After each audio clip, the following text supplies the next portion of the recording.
RDJ recording studio presents YOLO स्पॉटलाईटमध्ये मी जया तुमच्या सगळ्यांचं अगदी मनापासून स्वागत करते.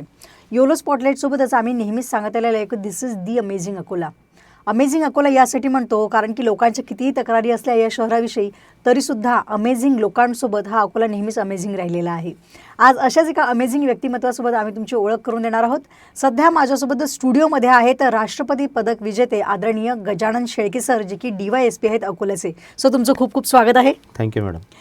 सर, मला सगळ्यात आधी जाणून घ्यायचं आहे की राष्ट्रपती पदक मिळवणं हे खरोखर इतकं सहज आणि सोपं नाही आहे, परंतु यापर्यंतची मजल तुम्ही कशा पद्धतीने मारलीत? नावातच राष्ट्रपती असल्यामुळे राष्ट्रपती पदक हे सहज सोपं तर निश्चितच नाही आहे. आमच्या खात्यापुरता जर विचार केला, पोलीस खात्यापुरता, तर ते आमच्या खात्यातलं सर्वोच्च पदक आहे. त्यामुळं ते पदक मिळवण्यासाठी का जो क्रायटेरिया आहे किंवा जी चाळणी पद्धती आहे ती खूपच किचकट आहे आणि जवळपास 20 वर्षाची सेवा त्यासाठी पूर्ण झालेली पाहिजे. आता माझी जवळपास 33 वर्षे सेवा आहे. जवळपास मागच्या 5 वर्षापासून मी याच्यामध्ये होतो. शेवटी यावर्षी माझा त्यासाठी विचार झाला. बिलकुल सर, 2026साठी तुम्हाला हे राष्ट्रपती मिळालेलं आहे आणि जसं तुम्ही म्हटलं की हा खरोखर एक सर्वोच्च मोठा मान आहे. अकोला शहरासाठी सुद्धा हा खूप मोठा मान आहे. पण सातत्याने 33 वर्ष अनस्टॉपेबल तुम्ही ह्या फील्डमध्ये आहात, कंटिन्यू जॉब करत आहात आणि अतिशय मनापासून. म्हणजे शहरामध्ये आम्ही ऐकलेलं की ज्यावेळेला बुलेट्स आणि सायलेन्सर तुम्ही JCBने तुडवले होते, तो आम्हाला इन्सिडेंट जाणून घ्यायचा आहे. मी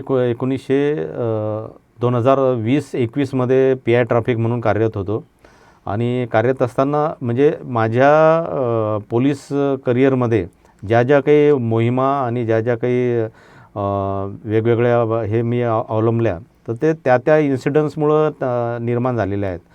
फॉर एक्झाम्पल, तुम्ही जे विचारलं की सायलेन्सर चिरडण्याचं जे प्रकरण आहे ते कसं झालं, तर एकदा मी पेट्रोलिंगसाठी जात असताना नेहरू पार्क चौकामध्ये एक 60-65 वर्षाचे गृहस्थ सायकलवरून चालले होते आणि मागून एक मोटरसायकल म्हणजे बुलेटवाला आला आणि त्याने जोरानं तिथे फटाका म्हणजे सायलेन्सरचा फटाका वाजल्यामुळे ते त्यांचं लक्ष डायव्हर्ट झालं, डचकले आणि ते पडले. अच्छा. मी त्याचा थोडासा पाठलाग केला, परंतु गर्दी असल्यामुळे तो निघून गेला. तेव्हा मी ठरवलं की या म्हणजे जे अशी सायलेन्सर आहेत, मॉडिफाईड सायलेन्सर जे आहेत की जे खूप मोठ्या कर्कश आवाज करतात आणि नंतर फटाकेसुद्धा वाजवतात आणि त्या लहान मुलांना, वृद्ध गृहस्थांना, तसेच अभ्यास करणाऱ्या विद्यार्थ्यांना याचा खूप त्रास होतो. मग मी ती खूप किचकट मोहीम हातात घेतली आणि जिथे जिथे पूर्ण शहरामध्ये असे मॉडिफाईड सायलेन्सर की जे कर्कश आवाज करणारे, निर्माण करणारे आणि फटाके वाजवणारे, तर त्यांचा मी म्हणजे शोध घेतला. त्या गाड्या चालान केल्या, त्याचे सायलेन्सर काढले. सुरुवातीला मी सायलेन्सर काढून ते परत करायचो, त्यांना दंड वगैरे करून. परंतु नंतर असं लक्षात आलं की परत ते सायलेन्सर म्हणजे बसवल्या जायचे आणि परत त्याचा यूज व्हायचा. मग आम्ही त्यामध्ये आणखी विचार केला. मी माननीय JMFC साहेबांची त्यामध्ये परवानगी घेतली नष्ट करण्याची आणि त्याच्यानंतर जवळपास 150 ते 200 सायलेन्सर जे जमा झालेले होते ते रोड रोलर खाली मी चिरडून टाकले आणि हा एक अकोला पॅटर्न त्यावेळेस ठरला गेला आणि नंतर पूर्ण महाराष्ट्रात नाही तर पूर्ण देशामध्ये हा पॅटर्न राबवला गेला. क्या बात आहे सर. तसं जर बघितलं तर पोलीस विभागाचा जो जॉब आहे हा खरं तर अत्यंत थँकलेस जॉब ज्याला म्हटलं जातं की जिथे कुठल्याही पद्धतीचं तुम्हाला धन्यवाद कोणाकडनं दिले जात नसतात. अशा याच्यामध्ये आपण या क्षेत्रामध्ये येऊन काम करायचं हे आधीपासून तुमच्या मनात होतं? आधीपासून तर म्हणता येणार नाही, परंतु मी इथेच अकोल्यामध्येच PDQमधून BSc ॲग्रिकल्चर ग्रॅज्युएट झाल्यानंतर एक स्पर्धा परीक्षेच्या माध्यमातून अधिकारी व्हायचं हे तर ठरवलंच होतं आणि आमच्या काळामध्ये म्हणजे अजूनही आहे, परंतु आमच्या काळामध्ये युनिफॉर्म सर्व्हिसचं जे ग्लॅमर आहे तो खूप मोठं होतं आणि त्या काळामध्ये PSI होणं एक मोठी गोष्ट समजली जायची. जिल्ह्यातून हार्डली 2, 4, 5 स्टुडंट किंवा MPSC कॉम्पीट करणारे विद्यार्थी या माध्यमातून पोलीस अधिकारी बनायचे. त्यामुळे एक ॲट्रॅक्शन मला होतं आणि योगायोगानं 1992ची महाराष्ट्र लोकसेवा आयोगाची परीक्षा मी क्रॅक केल्यामुळे या युनिफॉर्म सर्व्हिसमध्ये येण्याची संधी मला मिळाली. क्या बात आहे सर. ज्या वेळेला तुम्ही ही सगळी तयारी करत होतात, खरं सांगायचं तर MPSC पण काही फार सोपं राहिलेलं नाही आहे, खूप मानाची आणि अत्यंत महत्त्वाची परीक्षा आहे. तर तुम्ही तुमचं ग्रॅज्युएशन नंतर कशा पद्धतीने याची तयारी केली? आताचा जर तुम्ही विचार केला तर आता म्हणजे प्रत्येक ॲग्रिकल्चर कॉलेजमध्ये किंवा मोठ्या ब्रँड असलेल्या कॉलेजमध्ये स्पर्धा परीक्षा फोरम आजकाल तयार झालेला आहे. परंतु आमच्या काळामध्ये असं कुठल्याही पद्धतीचं काही फोरम नव्हतं, कुठले क्लासेस नव्हते, काहीच नव्हते. जे काही तुम्हाला करायचं आहे ते स्वतः सेल्फ स्टडी करून करायचं होतं. त्यामुळं ग्रॅज्युएशन झाल्यानंतर माझं गाव बुलढाणा आहे. बुलढाण्याला मी गेलो आणि मी स्वतःच माझा एक 2-4 विद्यार्थी मिळून आम्ही ग्रुप स्टडीच्या माध्यमातून आणि स्वतः आम्ही सेल्फ स्टडी केला. प्रिलिमिनरी 4 आमच्या मित्रांपैकी एक प्रिलिमिनरी जी एक्झाम असते ती मी एकट्यानंच क्रॅक केल्यामुळं मेनचा अभ्यास मला स्वतः एकट्यालाच घरी करावा लागला. परंतु कदाचित माझ्या नशिबात असावं किंवा माझी इच्छाशक्ती दांडगी म्हणावी, तर त्यावेळेस मी MPSC मेन क्रॅक करून फिजिकलसुद्धा सक्सेसफुली क्रॅक करून PSI झालो. बिलकुल सर, आताच तुम्ही सांगितलं की तुम्ही फिजिकल एक्झामसुद्धा खूप चांगल्या पद्धतीने क्रॅक केली आणि आता राष्ट्रपती पदक ज्या वेळेला तुम्हाला त्याच्यासाठी नॉमिनेशन पाठवायचं त्याही वेळेला फिजिकल क्रायटेरियासुद्धा अत्यंत महत्त्वाचा असतो. अशामध्ये तुम्ही तुमचं फिटनेस कसं मेंटेन करता? फिटनेसकडे माझ्या पहिल्यापासूनच म्हणजे लक्ष होतं. कॉलेजमध्ये असतानासुद्धा फिजिकली फिट तर मी होतोच. परंतु जेव्हा MPSC क्रॅक करून PSI झाल्यानंतर आम्ही महाराष्ट्र पोलीस अकॅडमीमध्ये नाशिक येथे प्रशिक्षणासाठी गेलो. तर तिथलं जे हेक्टिक शेड्यूल होतं, सकाळी 5 वाजता उठणे, 6 वाजता ग्राउंडवर जाणे आणि खूप तिथे आमचा बिलकुल घाम गाळून घेतला जायचा आणि ती जी सवय आम्हाला लागली तर सुदैवानं ती नंतर बऱ्याच लोकांना ते शक्य होत नाही इन सर्व्हिसमध्ये, जे काही शेड्यूल्स असते आमच्या सर्व्हिसचं. परंतु माझ्याकडून शक्य झालं. त्यामुळे फिजिकल फिटनेस हे पहिल्यापासून होता आणि त्या फिजिकल फिटनेसचा एक छोटासा क्रायटेरिया राष्ट्रपती पदकामध्ये तो सुद्धा असतो. आम्हाला म्हणजे ज्यांना जे राष्ट्रपती पदकासाठी ज्यांचे शिफारशी होतात तर त्यांना मेडिकलसुद्धा त्यांचे होते आणि शेप 1 ह्या प्रकारामध्ये जो मोडतो त्यालाच राष्ट्रपती पदक मिळते. तर ह्याची आयुष्यभराची जी फिटनेसची जी सवय लागलेली होती, तर असं समजा की या पदकामध्ये सुद्धा मला कामात आली. क्या आहे सर, आता ह्या डिपार्टमेंटमध्ये असताना अजून पुढे काय मजल तुम्हाला जायची आहे? काय अजून या क्षेत्रातले तुमचे स्वप्न बाकी आहेत? मी पहिलेच आपल्याला सांगितलं की जवळपास 33 वर्ष माझी सेवा झालेली आहे आणि माझी तर खूप इच्छा आहे, परंतु सरकारची इच्छा नाही. 58व्या वर्षी आम्हाला रिटायर्ड व्हावंच लागेल. त्यामुळे आता 1-1.5 वर्ष जे काही थोडा काळ माझा बाकी आहे, तर आता मी असं समजतो की पोलीस खात्यानं खूप काही दिलं मला. काम करण्याचं समाधान दिलं, प्रतिष्ठा दिली, एक प्रकारचं जनतेची सेवा करण्याची संधी दिली आणि आता राहिलेला जो माझा काळ आहे तर अशाच पद्धतीनं काम करून एक समाधानानं जॉब सॅटिस्फॅक्शन घेऊन सेवानिवृत्त व्हावं ही इच्छा होती. तर मला असं वाटतं की ती आता 33 वर्ष झाली, आता आणखी 1 वर्ष काही म्हणजे कठीण जाणार नाही आणि एक समाधानानं सेवानिवृत्ती या खात्यातून होईल अशी मला आशा वाटते. बिलकुल सर, एवढे वर्ष झाले, इतक्या काळ तुम्ही सेवा दिलेली असताना बरेचसे जे सुपरिटेंडेंट ऑफ पोलीस यांच्यासोबत तुम्ही खूप चांगला वेळ घालवलेला आहे. साधारणतः आत्तापर्यंतच्या तुमच्या कार्यकाळामध्ये तुम्हाला सगळ्यात जास्त भावलेले किंवा इन्स्पायर करणारे SP कोण होते? आमचे जे SP साहेब असतात, IPS दर्जाचे अधिकारी असतात. असं कोणाचं एकट्याचं नाव घेणं तर योग्य होणार नाही, परंतु प्रत्येकाची काम करण्याची पद्धत, स्वभाव आणि काम करून घेण्याची हातोटी ही वेगवेगळी असते. कोणी खूप कडक स्वभावाचे असतात, कोणी फार मायाळू असतात, कोणी कामाशी काम म्हणजे कामापुरते त्या पद्धतीनं काय म्हणतात त्याला वर्केबल टाईप त्यांची पॉलिसी असते. तर तरी मी समजतो की एक IPS अधिकाऱ्याची एक काही विशिष्ट प्रतिमा असते. बरेचसे लोक त्यांच्या जवळ जायला घाबरतात. आम्ही अधिकारी पण थोडंसं वचकूनच असतो. परंतु काही माझ्या सेवेमध्ये एक मायाळू IPS अधिकारीसुद्धा आम्हाला मिळाले. त्यामध्ये स्टॅलिन सर असतील, कलासागर साहेब असतील, शांताराम वाघमारे सर असतील. तर हे अतिशय मायाळू आणि आपल्या हृदयात शिरून काम करून घेणारे असतील. परंतु काही अतिशय स्ट्रिक्ट आणि काम घेण्याच्या बाबतीमध्ये एकदम वाघ ज्याला म्हणता येईल अशा पद्धतीचे आहेत. तर मीना सर असतील, त्यानंतर देवेन भारती सर असतील. हे अतिशय स्ट्रिक्ट आणि एकदम प्रॉम्प्ट काम घेणारे होते. त्याच्यानंतर ज्यांचं नाव अजूनही महाराष्ट्रामध्ये चालते असे माझ्या सुरुवातीच्या काळामध्ये मला मिळालेले SP साहेब असतील, जे मी सुदैव समजतो की सदानंद दाते सर असतील, की अतिशय डिसिप्लिन वर्क ज्यांचं आहे, अतिशय सरळ मार्गी आणि डिसिप्लिन वर्क ज्यांचं आहे. तर असे बरेच SP साहेब भेटून गेले. इतरही एस पी साहेबांसोबत काम करण्याची वेगवेगळा अनुभव आम्हाला मिळाला.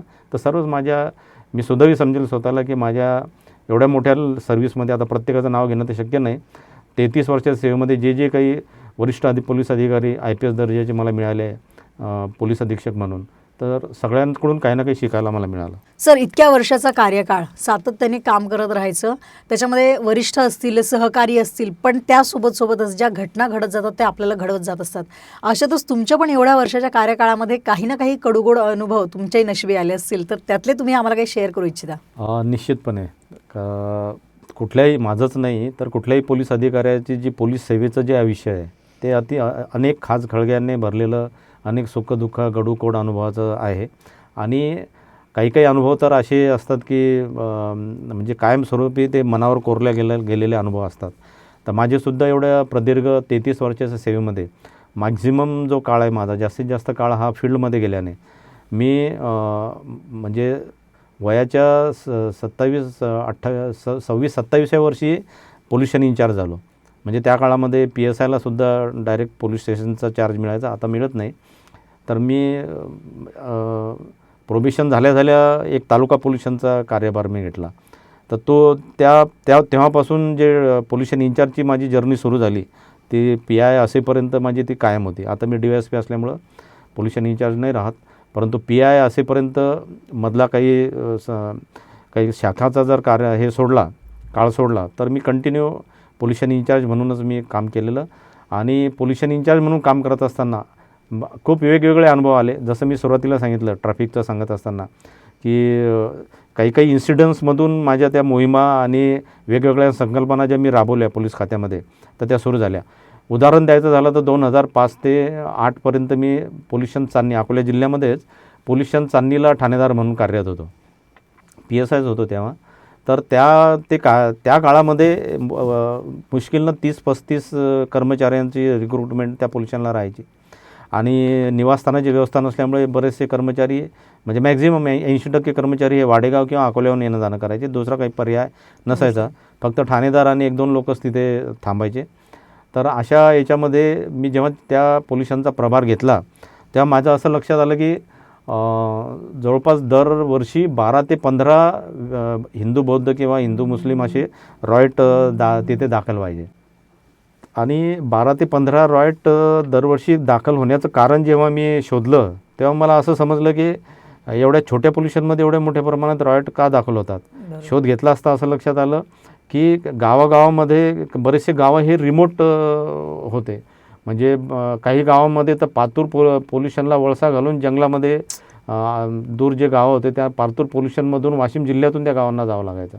आणि एकतर कर्मचाऱ्यांची कमी आणि डिस्टन्स खूप राहायचं, रिमोट राहायचे, तर पोलीस त्यांच्यापर्यंत पोहोचायचीच नाही. मग ज्या छोट्या गोष्टी आहेत त्या पोलीस त्यांच्यापर्यंत न पोहोचल्यामुळे त्या मोठ्या होत जाऊन त्याचं रूपांतर मोठ्या गंभीर दंगलीमध्ये किंवा मोठ्या भांडणामध्ये झाल्याचं माझ्या लक्षात आलं. मग माझ्या डोक्यात एक कल्पना आली की हे जे छोटे घटना जर का वेळेवरच आपण आयडेंटिफाय केल्या आणि वेळेवरच जर त्यांच्यावर आपण कंट्रोल करू शकलो तर मला असं वाटलं की आपण कुठंतरी काही प्रमाणात तरी हे जे रॉयट्स आहेत ते कंट्रोल करू शकतो. मी काय केलं की माझ्या एरियामध्ये जवळपास मला वाटतं काहीतरी 67 गावं होते. तर त्यातले जे काही रॉयट म्हणजे दंगलप्रवण जे गावं मला वाटले तर त्या गावामध्ये मी तरुण मुलं जे 20 ते 35 वर्ष वयोगटाचे निवडले. आणि म्हणजे जसं पोलीस व्हेरिफिकेशन करते ना त्या पद्धतीनं माझ्या लेवलवर मी त्यांचं व्हेरिफिकेशन करून घेतलं.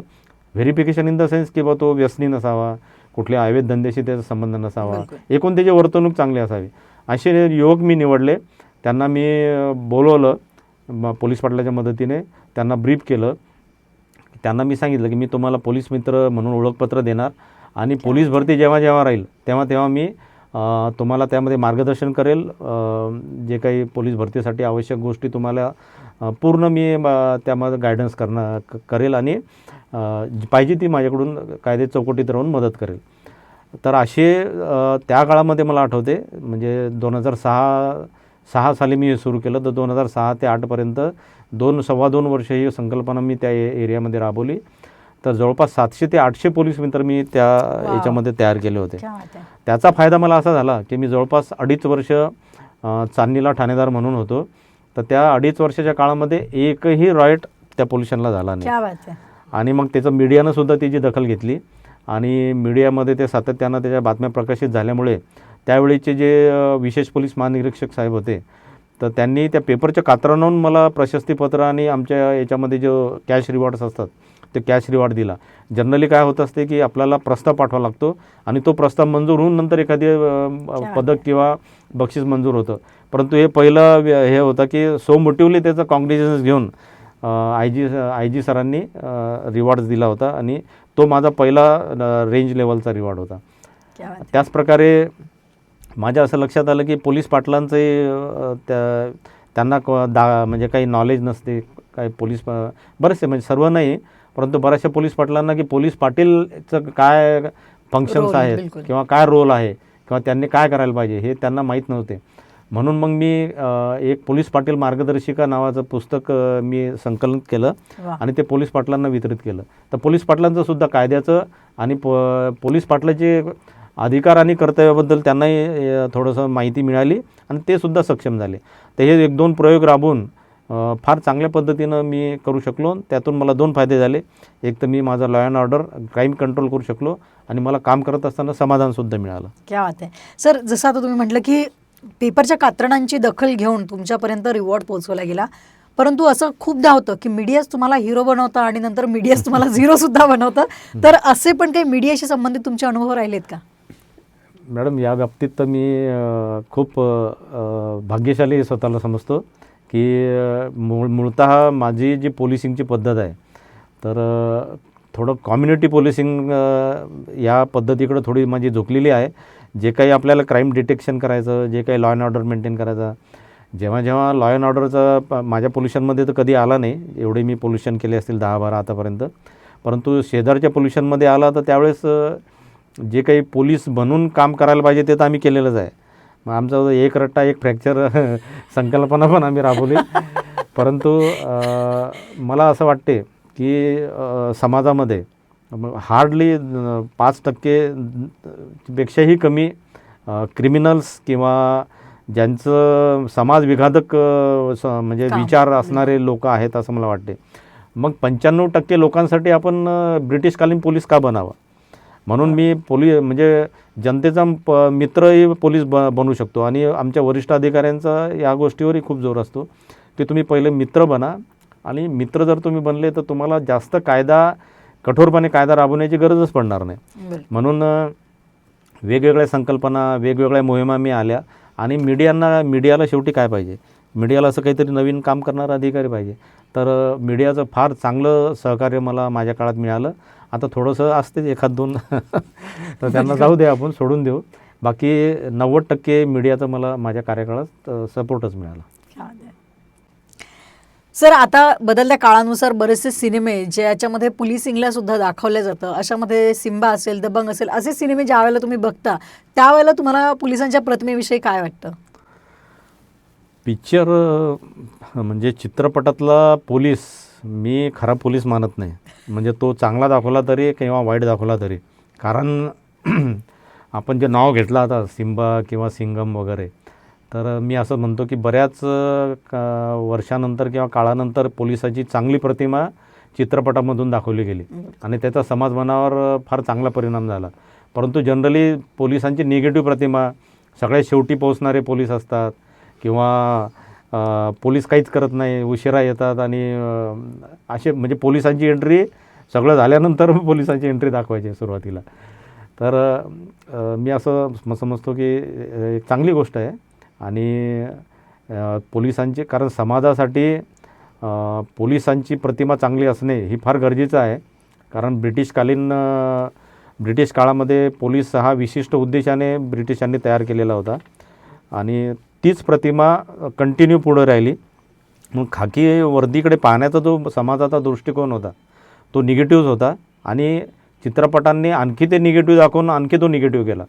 त्यामुळे हे जे काही चित्रपट आले की ज्याच्यामध्ये फार चांगले चांगले पोलीस अधिकारी दाखवले गेले, परंतु पोलीस हे काही सुपरमॅन नसतात. मी हे प्रकर्षाने इथं सांगू इच्छितो की पोलीससुद्धा एक माणूसच असतो. त्यालासुद्धा शरीर म्हणजे 2 हात 2 पाय सगळं सारखंच आहे. काही वेगळं असं काही दिलेलं नाही किंवा तो खूप मोठा पैलवान असतो अशीही काही गोष्ट नाही. फक्त वर्दीची ताकद आणि कायद्याचा अधिकार हा जो पोलिसांना दिलेला आहे तो सामान्य माणसापासून त्याला वेगळा बनवतो. त्यामुळे तो अधिकार कसा चालवायचा, पॉझिटिव्ह निगेटिव्ह, आणि वर्दीची प्रतिमा कशी जपायची हे त्या पोलीस अधिकाऱ्यावर अवलंबून आहे. आणि चांगल्या प्रतिमेचा, चित्रपटात रंगवलेल्या चांगल्या प्रतिमेचा फायदा निश्चितपणे पोलिसांना होतो. समाजामध्ये एक चांगला मेसेज जातो की बा पोलीस खात्यामध्ये चांगले अधिकारीसुद्धा असतात. त्यामुळे दैनंदिन याच्यामध्ये जो काही अनुभव जनतेला येतो आणि त्याच्यावरून कधीकधी निगेटिव्ह प्रतिमा पोलिसाची तयार होते, तर चांगल्या चित्रपटातल्या चांगल्या भूमिकेमुळे किंवा चांगल्या प्रतिमेमुळे एक चांगली प्रतिमा बिल्टअप व्हायला सुद्धा मदत होते.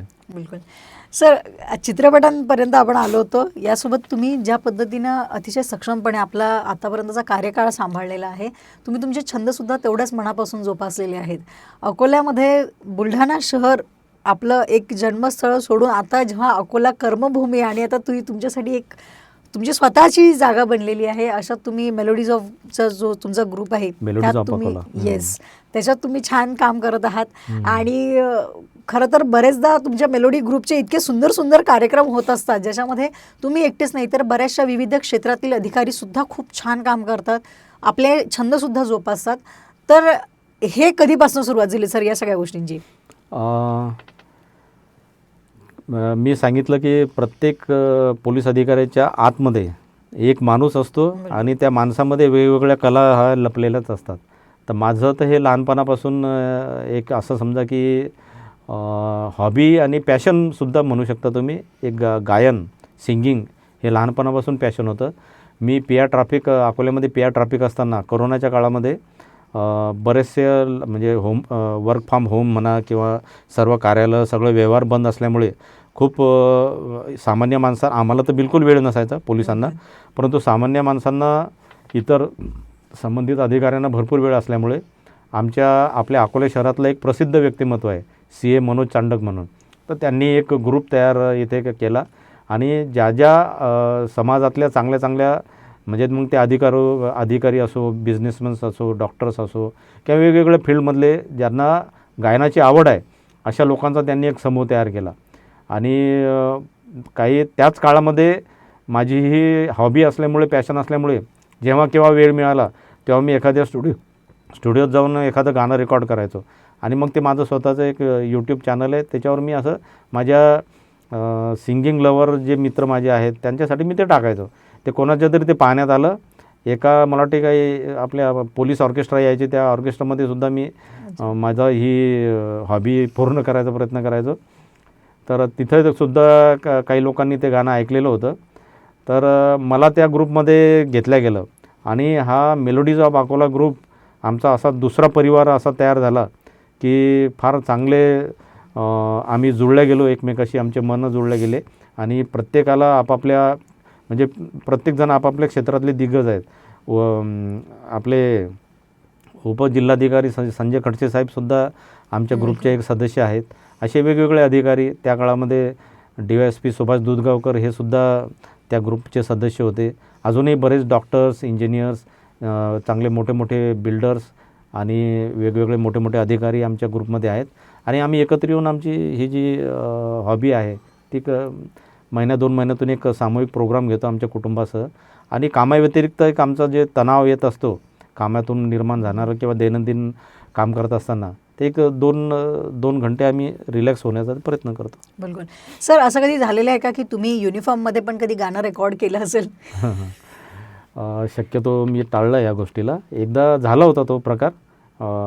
म्हणजे युनिफॉर्ममध्ये मला वाटते 2 प्रसंग आलेले आहेत.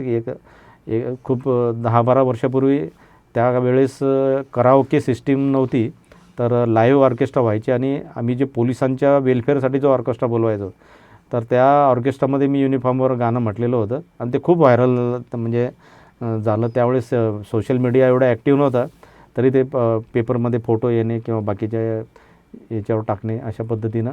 परंतु जेव्हा कराओके इंट्रोड्यूस झाला, कराओके सिस्टीम, त्यावेळेससुद्धा एकदा मला कोणीतरी एक कराओके हँडी इन्स्ट्रुमेंट जे आहे म्हणजे छोटंसं कराओके माईक तो गिफ्ट दिला आणि मला गाणं म्हणायला लावलं आणि त्यानं ते चुपचाप माझी शूटिंग केली. मला वाटते पिया अकोट असताना. ओके. तर ते एवढ्या जोरानं व्हायरल झालं, खूप व्हायरल झालं की युनिफॉर्मवर एवढं म्हणजे चांगल्या बऱ्यापैकी गाणं म्हणणारा पोलीस अधिकारीसुद्धा आहे.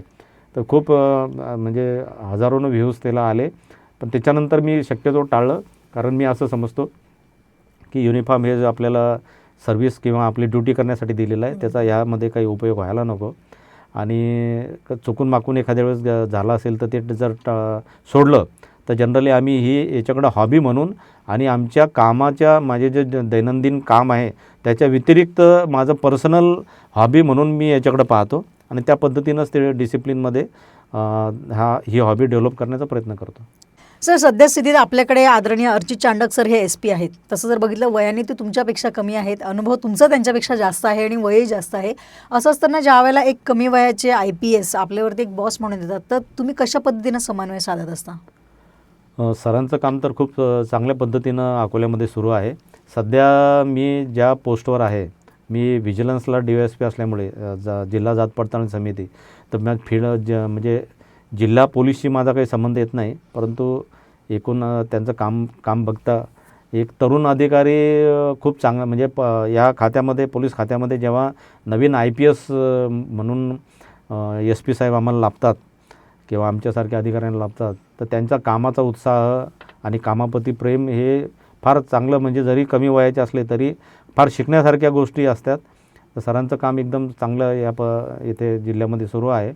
आणि जरी वयाचा फरक असला माझा किंवा बऱ्याचशा अधिकाऱ्यांचा, तरी आम्ही वयाकडं न पाहता एक आदरणीय व्यक्तिमत्व आमचे वरिष्ठ अधिकारी म्हणूनच आम्ही त्यांच्याकडे पाहून त्यांच्याकडून जे काही शिकता आलं ते शिकण्याचा आमचा नेहमीच प्रयत्न असतो. सर, अजून खात्याशी संबंधित तुमच्या काही आठवणी असतील की जे तुम्हाला असं वाटतं की आजही या तरुण मुलामुलींसमोर आपल्याला मांडता येईल, तर काही आठवणी आहेत का? आपल्या या चर्चेदरम्यान 2 अनुभव मी तुम्हाला सांगितले की ट्रॅफिकचा एक सांगितला मी, सायलेन्सरचा. बिलकुल. तर ट्रॅफिकचा आणखी एक अनुभव सांगण्यासारखा आहे की करोनाच्या दुसऱ्या लहरमध्ये अकोला शहरामध्ये थोडंसं ॲटोज वगैरे सुरू झाले होते. पहिल्या वेव्हमध्ये खूप स्ट्रिक्ट लॉकडाऊन होता, परंतु नंतर शासनानं ठरवलं की लॉकडाऊन थोडासा शिथिल करायला. तर त्यावेळेस ॲटो सुरू झाले होते आणि ॲटोवाल्यांचे जवळपास 5-6 महिने त्यांचं पूर्ण व्यवसाय बंद असल्यामुळे आणि त्यांना एकदम मोकळीक दिल्यामुळे त्यांचं नॅचरली जास्तीत जास्त सवाऱ्या भरण्यावर म्हणजे प्रवासी वाहून नेण्यावर भर होता. आणि मी पिया ट्रॅफिक असल्यामुळे अचानक अकोला शहरातले करोनाचे रुग्ण वाढायला लागले. मग का वाढायला लागले हे थोडंसं मला असं कारण वाटलं की ॲटोमध्ये दाटीनं लोक बसतात, जरी नियम असले तरी त्यांचा म्हणजे व्यवसाय बंद असल्यामुळे थोडंसं दुर्लक्ष करण्याच्या हेतूनं जरी बघितलं तरी कोरोना वाढता कामा नये म्हणून मग आम्ही त्यांची मीटिंग घेऊन त्यांना सांगितलं की तुम्ही जर बसवत असाल ॲटोमध्ये लोक, तर त्यांच्या तुम्हाला स्वतःलाही आणि प्रत्येकाच्या चेहऱ्यावर मास्क कंपल्सरी केला. जर तुम्ही मास्क घातला नाही तर तुमचा ॲटो चालन होईल आणि सोडणार नाही. तर ती नो मास्क नो सवारी ही जी मोहीम आहे, ही मोहीम आम्ही तिथं राबवायला सुरुवात केली, फार स्ट्रिक्टली राबवली आणि मग ती मीडियानं उचलून धरली. त्यावेळेचे तत्कालीन जे मुख्यमंत्री साहेब होते माननीय उद्धव ठाकरे साहेब यांनी त्याचं फार चांगलं कॉग्निझन्स घेतलं आणि तो अकोला पॅटर्न म्हणून पूर्ण महाराष्ट्रात राबवण्याचे त्यावेळेस आदेश दिले होते. तर ही मोहीमचं कॉग्निझन्स मुख्यमंत्री साहेबांनी सुद्धा त्यावेळेस घेतलं होतं. हा एक अनुभव सांगण्यासारखा आहे.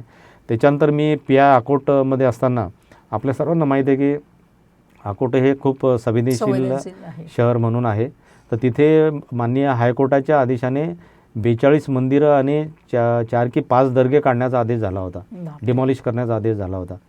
तर एक दर्गा असा होता शिवाजी चौकातला की तो काढण्याचा खूप मोठा दर्गा होता. तो काढण्याच्या संबंधाने शहरामध्ये वेगवेगळ्या अफवा पसरायला लागल्या होत्या की मोठी दंगल होणार आहे. लोकांनी किराणा भरून ठेवला, काही आणखी बऱ्याच म्हणजे भीतीचं वातावरण शहरामध्ये पसरलं. मी 1-2 तारखा दिल्या त्या काढायच्या, पण त्या पोस्टपोन केल्या. आणि ह्या दरम्यान मी त्याचा इतिहासाचा शोध घेतला तेव्हा लक्षात आलं की हा दर्गा नसून तिथे एका काहीतरी 70-80 वर्षापूर्वी मुस्लिम समाजाच्या एका व्यक्तीला तिथे गाडून त्याचा थडगा वगैरे उभारून त्याच्यानंतर कन्स्ट्रक्शन केलं गेलं होतं. तर मी ते लोक शोधले. सुदैवानं त्याचा एक म्हणजे एक वंशज हा आमचा ASIच निघाले अरे वा. आणि मी त्या ASIना ह्या कार्यात सहभागी करून घेतलं. त्यांचे सर्व नातेक जमा केले आणि त्यांना जर मी कन्व्हिन्स केलं की हा दर्गा जर तुम्ही स्वतःहून काढून घेतला तर ही जी पॅनिक सिच्युएशन अकोटमध्ये हळूहळू तयार होते बिलकुल. तर आपल्याला कुठल्या अप्रिय घटनेला समोर जावं लागणार नाही. त्यांनीसुद्धा ते ऐकलं आणि रात्री आम्ही 11:30 12 12:15ला काहीतरी काम सुरू केलं आणि सकाळी जेव्हा लोक वॉकिंगला आले तर दर्गा गायब झाला होता. तिथं डांबर रोड तयार झाला होता. बापरे. तर ते लोकांना खूप ॲप्रिशिएट केलं लोकांनी की अकोटमध्ये अशा पद्धतीनं सुद्धा एक दर्गा निघू शकतो की कुठल्याही पद्धतीचा बंदोबस्त न घेता किंवा जास्त पॅनिक सिच्युएशन तयार न होता.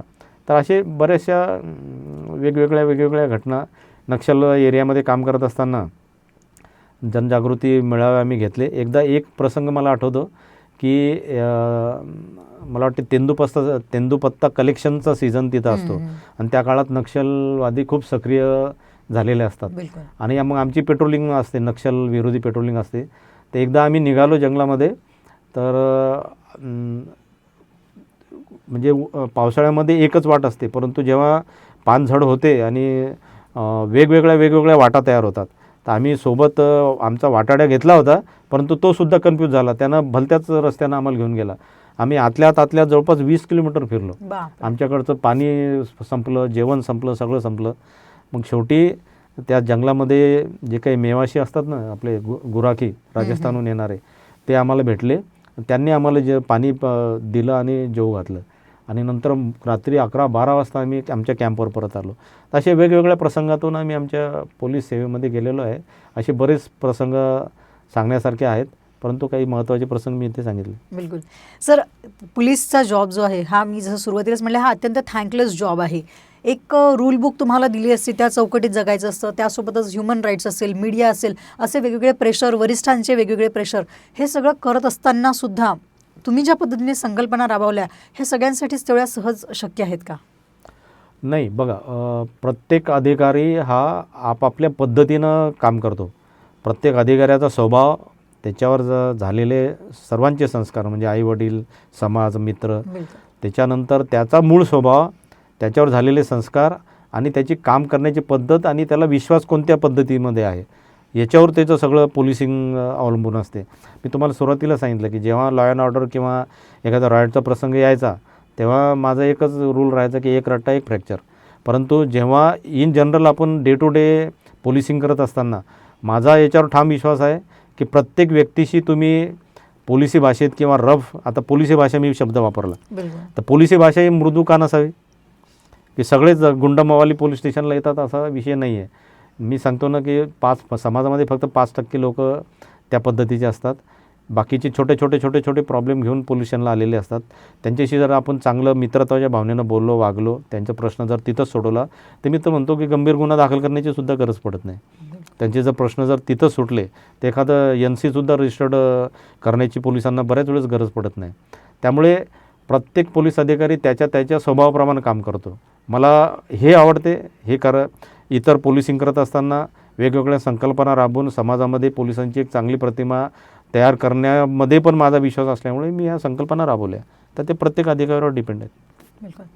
सर, आता आपण शेवटाकडे वळतो आहे, पण वळत असताना मला हे जाणून घ्यायचं आहे की तुम्ही जसं म्हटलं की आता काही काळच तुमचा सेवेचा शिल्लक राहिलेला आहे. तर ह्या काळानंतरही आपण पोलीस विभागासाठी किंवा एक मार्गदर्शक म्हणून, जसं तुम्ही मार्गदर्शिका काढल्या, मुलांना पोलीस मित्र म्हणून जोडलं, तर असं ह्यानंतर सुद्धा तुमच्या सेकंड इनिंगमध्ये पण असे काही नियोजन आहेत का? निश्चितपणे. आता प्रश्न विचारला तर मला एक प्रसंग आठवला. मी PI खदान असताना मला असं अनुभव आला की लहान मुलं म्हणजे टीनेजर्स मुलं गंभीर गुन्ह्यामध्ये इन्व्हॉल्व होण्याचं प्रमाण अचानक वाढलं. एक प्रसंग मी तुम्हाला सांगतो की एक 16-17 वर्षाचा 17 वर्षाच्या मुलांकडून मुलाने खून केला होता एका चौकीदाराचा आणि त्याचे आईवडील क्लास 1 क्लास 2 ऑफिसर होते. आई क्लास 2 आणि वडील क्लास 1 ऑफिसर होते. तो मुलगासुद्धा चांगला हुशार होता. तर माझ्या मनात प्रश्न आला की एवढा चांगल्या घरातला, एवढे चांगले संस्कार असलेला आणि एवढा हुशार मुलाच्या हातून हा गुन्हा कसा घडला. तर मला कुठं, आणि मी जेव्हा पेट्रोलिंग करायचो मैदानामध्ये तेव्हा मला वेगवेगळे विचित्र न सांगण्यासारखे प्रसंग त्या ठिकाणी घडलेले दिसायचे. तर मला मग त्याचं कारण असं उलगडलं की कुठंतरी मोबाईल मुलाच्या हातामध्ये लहान वयामध्ये जो मोबाईल दिला जातो तो मोबाईल त्याला कारणीभूत आहे. कारण नको ते जे नको पाहायला पाहिजे ते मुलं त्या मोबाईलमध्ये सर्च करतात आणि बघतात, कारण ते वयच तसं असते. म्हणून मग आम्ही इथे एक सतर्क व्हा म्हणून एक कार्यशाळा आयोजित केली होती एका सामाजिक संस्थेच्या मदतीने आणि सहकार्याने, आणि त्याच्यामध्ये पालक आणि टीनेजर्स मुलं 18 वर्षाच्या आतले मुलं आम्ही बोलवले होते आणि फार ती यशस्वी झाली. त्याच्यानंतर हळूहळू ही जनजागृती चांगल्या पद्धतीने माझ्या पोलीस स्टेशन एरियामध्ये झाली. तर सांगायचं तात्पर्य की आपण रिटायर्ड जरी झालो तरी मी काही माझ्या जीवनातून निवृत्त होणार नाही आहे. त्यामुळं असे नवीन नवीन संकल्पना जे काही सामाजिक संस्थेमध्ये मी सहभागी होईल त्याच्या माध्यमातून राबवणं मी सुरूच ठेवणार आहे. सामाजिक जीवन माझं सुरूच राहणार आहे आणि असे चांगले चांगले कामं जे समाजासाठी उपयोगात येतील तर नो डाऊट सुरूच ठेवणार आहे. सर, खरं सांगायचं तर पोलिसी विभागामध्ये काम करत असताना आपल्या वरिष्ठांना आपल्याला कधी धन्यवाद द्यायचा असतो, कधी आपल्या सहकाऱ्यांना आपल्याला एक साथ दिली म्हणून धन्यवाद द्यायचा असतो, तर कधी जी लोकं आपल्याकडे मित्र म्हणून बघण्याचा प्रयत्न करतात किंवा आपल्याशी जोडण्याचा प्रयत्न करत आहेत त्यांच्याशी आपल्याला कधी संवाद साधायचा असतो. आज हा प्लॅटफॉर्म आहे की तुम्ही तुमच्या मनातल्या भावना इथे व्यक्त करू शकता. काय सांगू इच्छिता सर तुमच्या वरिष्ठांना, सहकाऱ्यांना आणि आज जे तुम्हाला सगळेजण बघतायत त्यांना? सर्वप्रथम तर मला आता इथे आहे सांगण्याची संधी आपण दिलेली आहे, तर मी तर पहिले हे सांगेल की राष्ट्रपती पदक जे मला मिळालं तर police work is a team work. म्हणजे तुम्ही कुठलीही गोष्ट एकटे अचीव करू शकत नाही. मला हे पोलीस पदक एवढ्या याच्यातून मिळालं तर मी याचं पूर्ण श्रेय म्हणजे 50% श्रेय तर मी माझे जे सहकारी कर्मचारी आणि माझे वरिष्ठ अधिकारी ज्यांचं मला नेहमी मार्गदर्शन मिळालं त्यांना देतो, आणि 50% श्रेय तर मी माझ्या पत्नीला देतो. कारण पत्नीनं मला काम करू दिलं म्हणून मी काम केलं. तिने जर का घरात अडकून ठेवलं असतं किंवा घरून काही वेगवेगळ्या पद्धतीचे जे टेन्शन असतात ते दिले असते तर एवढ्या मोकळीपणानं मी कामही करू शकलो नसतो किंवा एवढा वेळ मी पोलीस खात्याला देऊ शकलो नसतो. त्यामुळे या दोघांचं या ठिकाणी श्रेय त्यांना देऊन धन्यवाद व्यक्त करण्याची माझी इच्छा आहे. आणि त्याच्यानंतर मी एक छोटासा काय म्हणता येईल मेसेज असा देऊ इच्छितो की समाजाला या माध्यमातून की पोलीसकडं पाहण्याचा दृष्टिकोन निश्चितपणे आता बदलत आहे आणि समाजाने तो दृष्टिकोन बदलायला पाहिजे. शेवटी पोलीस कोणत्या पद्धतीने काम करतात, किती हेक्टिक शेड्यूल त्याचं असते. प्रत्येक वेळेस जर आपण ही अपेक्षा ठेवाल की मी गेलो की म्हणजे पोलिसांनी माझ्याशी बिहेवियर करायला पाहिजे, मी काही बोललो तरी चालेल परंतु पोलिसांना प्रेमानंच बोलायला पाहिजे, तर शेवटी मी सुरुवातीला सांगितलं की पोलीससुद्धा एक माणूसच आहे. त्यालाही भावभावना असतात, त्याची इमोशन्स असतात, त्यालाही राग लोभ सर्व गोष्टी असतात. तर त्यालासुद्धा समजून घ्या. त्याला पोलीस समजण्यापेक्षा पहिले माणूस समजा आणि त्या पद्धतीनं त्याच्याशी जर बिहेव केला तर पोलीस आणि जनता हे जे मैत्रीची भावना निर्माण करण्याचा शासनही प्रयत्न करतो किंवा सरकारही प्रयत्न करत आहे, तर हे कुठंतरी समाजानं या दृष्टिकोन जर का बाळगला पोलिसाकडं मित्रत्वाच्या भावनेने पाहण्याचा दृष्टिकोन जर बाळगला तर हे जे क्लॅशेस वेळोवेळी होतात पोलीस जनतेचे तर ते त्यालाही कमी होण्यास मदत होईल. आणि शेवटी पोलीस हा जनतेचा जर मित्र बनला तर ॲटोमॅटिकच बाकीच्या समस्या ह्या सुटून जातील. बिलकुल सर, खूप छान संदेश तुम्ही दिलेला आहे आणि खरोखर हे खूप महत्त्वाचं होतं या समाजासाठी सुद्धा. आज ज्या पद्धतीनं तुम्हाला राष्ट्रपदक मिळालं तर ह्या पदकासोबत अकोला शहराचं सुद्धा मान उंचावलेलं आहे, त्यासाठी सुद्धा तुमचं खूप खूप अभिनंदन आणि तुमच्या पुढील वाटचालीसाठी सुद्धा आमच्या वतीने खूप खूप शुभेच्छा. धन्यवाद मॅडम. सर, तुम्ही एक गायक म्हणजे तुम्हाला गाण्याची आवड आहे, आज इथे स्टुडिओमध्ये आलेले आहेत, कसं वाटलं सर तुम्हाला इथे येऊन? ह्या स्टुडिओ एकदम म्हणजे आल्यानंतर असं समजलं की इथे म्हणजे गाणंसुद्धा रेकॉर्डिंग होते, तर मी आता निश्चितपणे परत एकदा लाभ घेणार या स्टुडिओचा. बिलकुल. आणि इथे माझी जी हॉबी आहे ती पूर्ण करण्याचा निश्चितपणे प्रयत्न करणार. क्या बात आहे सर, तुमचं खूप खूप स्वागत आहे आमच्याकडे आणि आज एवढा वेळ दिला त्यासाठी तुमचे अगदी मनापासून आभार. धन्यवाद. तर हे होते आदरणीय गजानन शेळके सर, DYSP अकोला आणि त्यासोबतच राष्ट्रपती पदक विजेते सुद्धा. अकोला शहराचा मान तर यांनी उंचावलेलाच आहे, पण एवढ्यावरच न थांबता आपल्या सेकंड इनिंगमध्ये सुद्धा आपल्या वतीने जे काही सत्कार्य आपल्या शहरासाठी करता येईल त्यासाठी सुद्धा हे नेहमीच सज्ज असणार आहेत. अशाच पद्धतीने नवनवीन व्यक्तींना आम्ही तुमच्या भेटीला घेऊन येणार आहोत. परत भेटूया नवीन भागामध्ये नवीन विचारांसह नवीन व्यक्तीसह. तोपर्यंत बघत राहा योलो स्पॉटलाईट. धन्यवाद.